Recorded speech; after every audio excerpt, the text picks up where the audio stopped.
যারা ধর্মের নামে সমাজে বিভ্রান্ত সৃষ্টি করে, যারা ধর্মের নামে সমাজে উচ্ছৃঙ্খল সৃষ্টি করে, যারা হিন্দুত্বর নামে হিন্দু ধর্মকে বদনাম করার চেষ্টা করে, আপনারা অনেকেই তারা হিন্দু হিন্দু হিন্দু মুসলমানের উপর আক্রমণ করে বা হিন্দুরা মুসলমানকে লাভ জিহাদি বিভিন্ন নামে গোহত্যার নামে অত্যাচার করে, এই জিনিসটা ভাবেন প্রায় সময় বরংই আমি আমার বিভিন্ন সোশ্যাল মিডিয়াতে এটা প্রতিবাদ করছি। অ্যাকচুয়ালি তারা কিন্তু নামদারি হিন্দু, তারা প্রকৃত হিন্দু না। কারণ নামদারি হিন্দুরা একটা ধর্মকে অজুহাত দেখায় এসে একটা ধর্মের নামে বিভ্রান্ত করে সে সমাজটাকে নষ্ট করার চেষ্টা করে। আর আমাদের এই দেশ সবথেকে মহান কারণ কি? তো কারণ আমাদের এই দেশ হচ্ছে ভারতবর্ষ, যেই দেশ ইংরেজরা 200 বছর রাজত্ব করে আমাদের মধ্যে অনেক যে জাতি ধর্ম বর্ণ যে ভেদাভেদ আসলো, এটা মানে এটা সৃষ্টি করার চেষ্টা করছে, কিন্তু পারছে না। ইংরেজরা ব্যর্থ 200 বছর রাজত্ব করার পরও।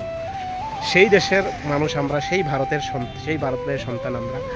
আর আমাদের মধ্যে যে একতা আছে, আমাদের মধ্যে যে বন্ডিং আছে, এখনও যে একটা সোশ্যাল মিডিয়া আপনি আপনার রক্তের প্রয়োজন করে সেটা পোস্ট করেন, আপনি কী জাতি কী ধর্ম কী বর্ণ সেটা যারা আপনার ফ্রেন্ড লিস্টে আছে বা যারা দেখে তারা এটা বিচার করেন না, বিচার করেই যার যার সামর্থ্য বা চেষ্টা করে দেওয়ার জন্য অনেকেই সহযোগিতা করে। বিভিন্ন হেল্প যখন হয়, রাস্তা যখন পড়ে, কেউ কিন্তু আপনার ধর্মটা খুঁজে না। এটাই আমাদের ভারতবর্ষের মহান, এটা আমাদের দেশ, সারা বিশ্বের মধ্যে যে এটাই আমাদের মহান।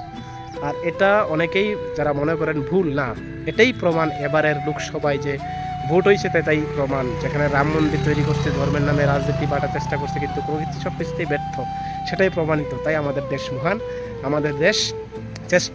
আর কোনো জাতির নামে ধর্মের নামে মানুষকে হিংসা বন্ধ করো। ভালো থাকা, সবাই সুস্থ থাকে।